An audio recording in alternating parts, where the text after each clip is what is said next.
Life will give you whatever experience is most helpful for the evolution of your consciousness. And how do you know this is the experience you need? Because this is the experience you are having at this moment. I'm asking today, why do we let our mistakes overshadow our good decisions and accomplishments? What I know for sure is that mistakes are here to help define us. And when I started the Oprah Winfrey Network, I definitely made some mistakes, some missteps. If I was to write a book about it, I would call it Mistakes 101. I was hired in television, not knowing anything about it, having in mind Barbara Walters, but thinking, oh, okay, I can do that. Not knowing how to write or film or anything. And I think it was because it was the times, and I literally had somebody who was willing to work with me that I managed to find my way. But I had to find my way because the reporting never really fit me. And what did work for me, I'm this old. I'm so old that when I started that, it was a year of live action cam. And so it was like video cameras live. And so the news stations would do a live shot. They would throw to somebody live, even if nothing was going on. And what I found is wasn't so good at the writing part.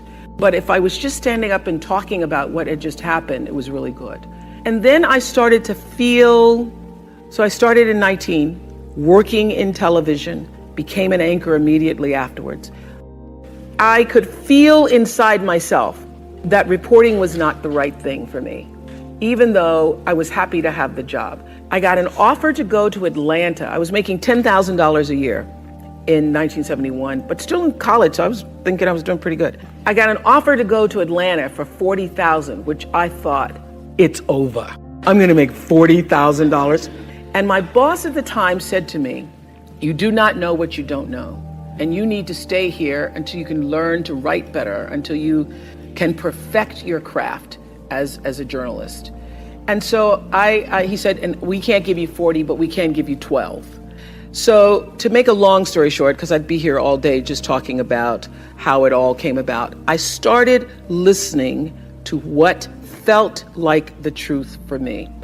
I started to feel that reporting wasn't for me. But I had my father, I had my friends, everybody was saying, oh my God, you're an anchor woman, you're on TV. I mean, you can't give up that job. And by the time I was making 25, my father goes, well, you just hit the jackpot. You're not gonna make no more money than that. That's just it. So I was torn between what the world was saying to me and what I felt to be the truth for myself. It felt like an unnatural act for me reporting, although I knew that to a lot of people it was glamorous. And I started to just inside myself think, what do I really want to do, what I really want to do. And I will say this, knowing what you don't want to do is the best possible place to be if you don't know what to do. Because knowing what you don't want to do leads you to figure out what is it you really do want to do. When I was a news reporter, it was so unnatural for me, to cover somebody's tragedies and difficulties, and then to not to feel anything for it. If I were to put it in business terms, or to leave you with the message, that the truth is, I have from the very beginning listened to my instinct. All of my best decisions in life have come because I was attuned to what really felt like the next right move for me. So when I got the call to come to Chicago, after starting with a co-anchor and working in talk for several years, I knew that it was the right thing to do. Every single person, except my best friend Gail, said you're gonna fail. Every single person when I left, my bosses by this time thought I was terrific and said, you're walking into a landmine, you're gonna fail, Chicago's a racist city, you're black, you're not gonna make it. Everything to keep me staying. They then offered me a car and an apartment and all this stuff. And I said, no, if I fail, then I will find out what is the next thing for me. And I was not one of those people, all of my, the people who worked with me in news, they would have their tapes and they'd have their stories and they'd have, resumes ready. I didn't have any of that because I knew that the time would come where what I needed would show up for me. And when that showed up, I was ready. Because my definition of luck is preparation meeting the moment of opportunity. And I was prepared to be able to step into that world of talk in a way that I knew I could do it. I changed how I viewed power about 1989. There was a book I read by a man named Gary Zukav called Seat of the Soul. And in Seat of the Soul, he defined what is true power, what is authentic power. And his definition of authentic power, meaning the kind of power that can never be taken from you. Not your looks, not your fame, not your money, not your square footage, but authentic power is when the personality, your personality, comes to serve the energy of your soul. When you are able to align who you are, who you've become in the world, with really what you've come to do in the world, when your personality serves the soul. So I thought a lot about that. That book was actually life-changing for me. And I was building a home in Santa Barbara. And as anybody who's ever built a bathroom or a home or anything, nothing ever happens on time.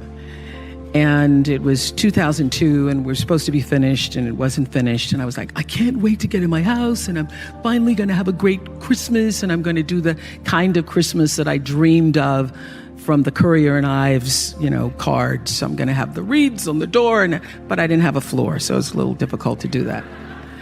So I started to think, if I can't do that Christmas, well, what am I going to do for Christmas? My house isn't even ready, and what can I do? So I started, as I was walking around through the trees, sitting under that tree, because my favorite time is to be alone with my thoughts. And as I was alone with my thoughts, I was thinking, what would be the next best possible Christmas for myself? And I thought of the best Christmas I ever had. The best Christmas I ever had was when I was 12 years old. My mother was on welfare. I was living with my mother and a half brother and sister in Milwaukee. And my mother called me, the oldest, into a room to say, we won't be having Christmas this year.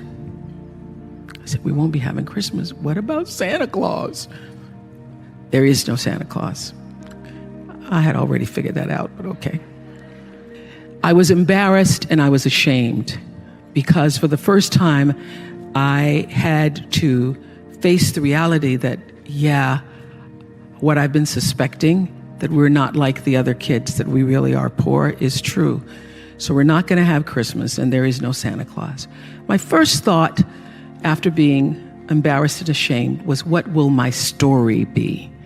What am I going to tell everybody when we go back to school and they're showing their toys and I don't have anything to talk about? What am I going to do? I'm not going to go outside tomorrow when everybody's out in their yards showing the toys they got for Christmas. I'm going to stay inside. Am I going to pretend I'm sick? What is my story going to be? Well, late that night, some nuns showed up at our house and they brought a basket of food and they brought toys for my brother and my sister. And I was overwhelmed with joy that those nuns showed up. Not because they brought me a Tammy doll when I really wanted a Barbie doll. I was overwhelmed because somebody remembered that we existed and somebody cared enough in the middle of the night to come to our house with food and toys. And also I would now have a story. So as I was contemplating that was the best Christmas I ever had, I thought, how could I make that possible for somebody else? What could I do to create the same kind of experience for other children? So I took 50 members of my team at Harpo and hired another 50 people in South Africa. And we went to South Africa with the idea of creating something that we ended up doing a documentary about called Christmas Kindness. Christmas Kindness, using my personality to serve the energy of my soul. So we went from village to village, offering toys and clothes, food, soccer balls to children who'd never experienced Christmas before. And early in the morning, you could see them lining up by the thousands to come. And we actually went to 10 or 12 villages to do this. And people said to me at the time, "Oh, that's so frivolous, and the kids won't remember it, and why don't you use your money to do something else more substantial, Oprah?" And I said, they may not remember the toy. They may not remember the clothes, although they were most excited, the children, to open boxes containing clothes because, as their caretaker said to us, having new clothes made them not feel poor. And for so many of these kids, it was the first time they'd ever experienced having something that was new for them. They may not remember what they got in the box, but they will remember that somebody remembered them. They will remember the experience. I know you all have heard the phrase, everybody makes mistakes, countless times in your life, and maybe even said it to console someone and encourage them to not dwell on a misstep. So I'm asking today, why do we let our mistakes overshadow our good decisions and accomplishments? What I know for sure is that mistakes are here to help define us. And when I started the Oprah Winfrey Network, I definitely made some mistakes, some missteps. We launched before we were ready. And I got to tell y'all, if I knew then what I know now, I would have done a lot of things differently. I remember saying at the time that if I was to write a book about it, I would call it Mistakes 101. Sometimes when you aren't listening to those inner voices and the knowing of your own purpose, you can get off track. And even when I know how to listen,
sometimes if I don't listen, I get off track really quickly.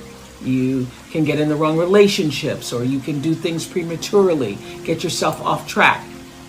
Well, this is what I know. Every perceived mistake can be an opportunity to know better and do better. And from that perspective, there really is no such thing as failure. We may perceive it that way in the moment, but things always turn around and eventually lead you to the path that you're supposed to be on if you're paying attention. What are you here to do? What are you here to fulfill? What are you here to offer? Maybe it's friendship, companionship, leadership. Maybe you're all the ships, including the mothership that's always steering things forward for the rest of the people in your life. Well, I want you to know this for sure. Life is like a wave, and you ride it through the ups and downs, the steady times, and then you anchor yourself in the storms.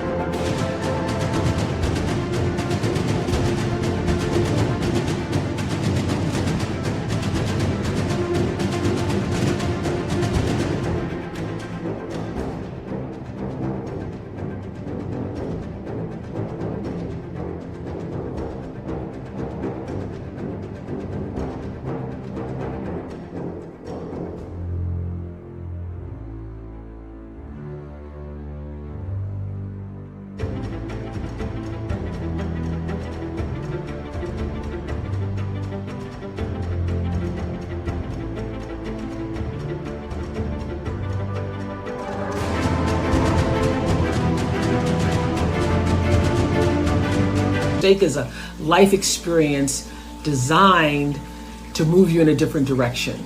And a mistake might be more important to your supreme destiny than even a triumph.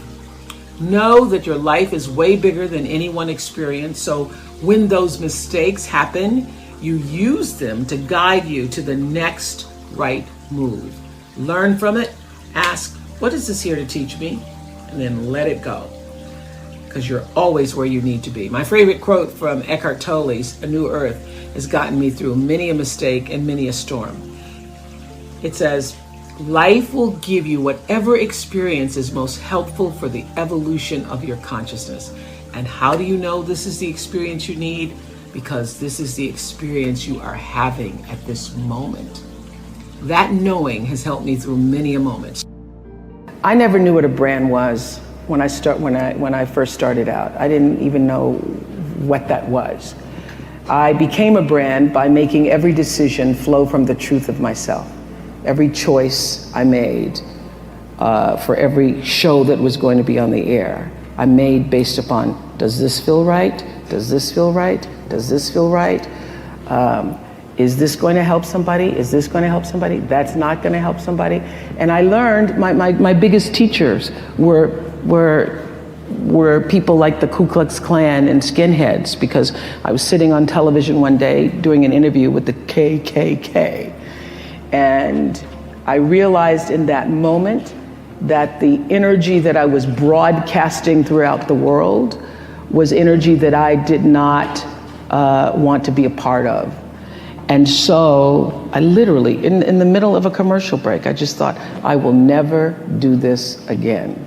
I will only allow my platform to be used for as a force for good.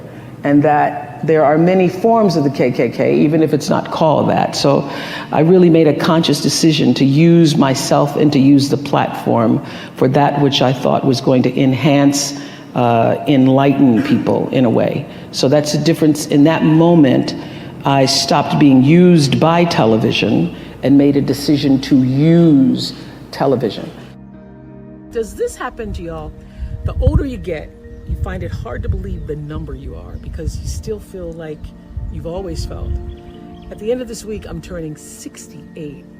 I can't even fathom that number, because when I was much younger, 68 felt not just old, it felt ancient. And now, this is what I know, it's just a marker, how many trips you've been around the sun, because we get to determine what that number means for each of us. A good friend asked me recently, did I consider myself retired? And I say, no, I don't. Not a word in my vocabulary. Although I no longer do the show that was a mainstay of my career, I refocus my energy elsewhere, and I'm always staying open to new possibilities and opportunities.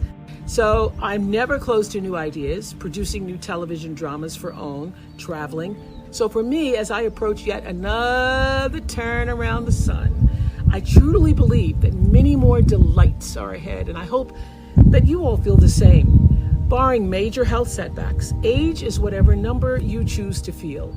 Gail says she feels 45. I don't even have a number, because I just feel like now, the present moment, because that's all we ever have. The past is gone, the future's not promised to anybody, and when the future does show up, it's still going to be the now. So I celebrate, and consistently remind myself to stay in this moment, doing whatever this moment requires, giving it my full attention. And in this moment, I feel connected to the source of all things. I feel wise and peaceful and content. And yet, this moment allows me to see it's never too late to reach a new height that you never thought possible, or achieve a new goal. It can be as small as picking up a new hobby to add a little more joy in your day, as radical as moving across the country to pursue the life you've always wanted. Whatever you've dared to desire, I encourage you to pursue it in the hopes of starting a next chapter that is bigger and fuller than anything you've lived thus far. So just keep growing and becoming more of yourself. That's the goal. Through relationships, through challenges, through victories and setbacks, big and small, to recognize that you aren't just living out your days, you are life, expressing itself through your physical body, your personality, your emotions. And it's never too late to take the reins. In the famous lines of Invictus, you are the master of your fate, you are the captain of your soul.